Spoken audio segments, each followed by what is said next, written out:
कहानियों की अगली कड़ी में आज हम सुनेंगे अमीर बहन का गरीब भाई। किशोर और पिग्गी दोनों भाई बहन थे। किशोर जहां एक और मेहनती था, वहीं दूसरी ओर पिग्गी के शौक आसमान से भी ऊंचे थे। पर किशोर अपनी उम्र से काफी ज्यादा समझदार था। उसकी आमदनी ज्यादा नहीं थी, पर जैसे तैसे घर का खर्चा निकाल लेता था। एक दिन पिग्गी अपने भाई से कहती है, किशोर, तुम थोड़ा ज्यादा क्यों नहीं कमाते? मेरे दोस्त रोज मेरा मजाक उड़ाते हैं। अरे बहन, मैं कोशिश तो कर रहा हूँ। अच्छा सुनो, अगले महीने रक्षाबंधन है, मुझे सोने का हार चाहिए, इससे कम कुछ भी ना लूंगी। अरे दिला दूंगा बहन। बहन की ऐसी डिमांड पर किशोर को पूरी रात नींद नहीं आती है, क्योंकि उसे अपनी माली हालत पता थी। अगले दिन सुबह सुबह किशोर ये बोलकर निकल गया कि पिद्दी, मैं गांव से बाहर जा रहा हूँ, कुछ दिन घर नहीं आऊंगा। किशोर अपने काम के साथ साथ गली मोहल्ले में कपड़े बेचना भी शुरू कर देता है और रात को चौकीदारी भी करने लगता है, जिससे उसे थोड़ी एक्स्ट्रा इनकम मिल जाती है। कुछ घंटों की नींद के साथ दिन कब बीत गए पता ही नहीं चला और रक्षाबंधन भी आ जाता है। लेकिन अभी तक किशोर अपने गांव नहीं जाता है। वो जहां काम करता है वहां पिग्गी नाम का एक गुल्लक रखता था। किशोर गुल्लक फोड़कर पैसे लेता है और एक सोने का हार खरीद लेता है। उधर पिग्गी किशोर का घर पर इंतजार कर रही होती है। कहाँ चले गए थे? 4 दिन का कहा था और 1 महीने से पता नहीं कहाँ गायब हो गए थे। मैंने बस एक हार मांगा था और तुमने तो घर ही छोड़ दिया। अरे मुझे थोड़ा काम मिल गया था। कुछ नहीं, सब समझती हूँ, बहाने थे तुम्हारे। अपनी बहन के लिए इतना भी नहीं कर सकते, कैसे भाई हो? चलो यहाँ बैठो, राखी बांधती हूँ। पिग्गी किशोर को राखी बांधती है और किशोर भी उसे सोने का हार दे देता है। उसकी खुशी का कोई ठिकाना नहीं था।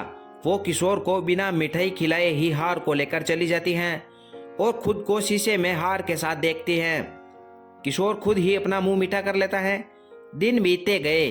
एक दिन पिग्गी की नौकरी छूट जाती है। अब वो पूरी तरह किशोर पर डिपेंड हो जाती हैं। आए दिन किशोर को अपने महंगे शौक गिनवा कर पैसे मांगती है। किशोर, कुछ पैसे देना, मुझे पार्लर जाना है। किशोर बिना कुछ बोले ही उसे पैसे दे देता है। ये क्या, 500?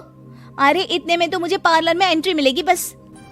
अच्छा, देता हूँ ना ज्यादा। अरे कैसे भाई हो, अपनी बहन के लिए इतना भी नहीं कर सकते। किशोर अपनी जेब से और पैसे निकालता है और उसे दे देता है। किशोर खुद गरीबी में रह लेता है, पर बहन की सारी इच्छा पूरी करता है। बेटा, पिद्दी तुम्हारी बहन है, उसे कभी किसी चीज की कमी मत होने देना और उसका ध्यान रखना, क्योंकि भाई का फर्ज होता है अपनी बहन का ध्यान रखना। किशोर ने माँ की कही इस बात को हमेशा के लिए याद कर लिया था। शायद इसी बात की वजह से वो पिग्गी की हर जिद को पूरी करता आ रहा था। किशोर, आज मैं अपने दोस्तों के साथ पार्टी करने जा रही हूँ, मुझे कुछ पैसे दो ना। किशोर पिग्गी को समझाता है, पर वो नाराज होकर कमरे में चली जाती हैं और सिसक सिसक कर रोने लगती हैं। किशोर अपनी जेब से कुछ पैसे निकालता है और पिग्गी को दे देता है। किशोर खुद कभी अपने शौक पूरे नहीं करता, पर पिग्गी को राजकुमारी की तरह रखता है। पिग्गी अपने दोस्त के पास चली जाती है और किशोर अपने काम पर। दिन बीते गए और एक दिन पिग्गी एक लड़के को लेकर घर आती है और किशोर से मिलवाती है। किशोर, मुझे इस लड़के से शादी करनी है, लेकिन इनके मम्मी पापा बोल रहे हैं कि उनको दहेज में एक कार चाहिए, तभी वो मेरा और पंकज का रिश्ता कबूल करेंगे। लेकिन बहन, कार खरीदना कोई सब्जी खरीदने के बराबर तो नहीं है। अरे कैसे भाई हो तुम, अपनी बहन के लिए इतना नहीं कर सकते? देखो, मैं ज्यादा इंतजार नहीं कर सकती, तुम्हें 1 साल में मेरे लिए कार खरीदनी ही होगी। अच्छा पंकज, एक काम करो, कल तुम अपने माता पिता को घर बुला लो, मैं उनसे तुम्हारे और पिद्दी के रिश्ते की बात कर लेता हूँ। अगले दिन किशोर के घर पंकज अपने माता पिता के साथ आता है। बेटा, तुम्हारी बहन ने हमारी शर्त तो बता ही दी होगी। जी बेटा, तुम तो इतने छोटे घर में रहते हो, दहेज कहाँ से लाओगे? मैं अपनी बहन की खुशी के लिए सब कुछ कर सकता हूँ। और कुछ इस तरीके से पंकज और पिग्गी का रिश्ता तय हो जाता है। किशोर अपनी क्षमता से 4 गुना ज्यादा काम करने लग जाता है। सुबह घरों में अखबार बांटता है, दिन में मजदूरी और रात को चौकीदारी करता है। कड़ी मेहनत से किशोर ने शादी के लिए पैसे जमा कर लिए और उसने अपनी बहन के लिए कार भी खरीद ली।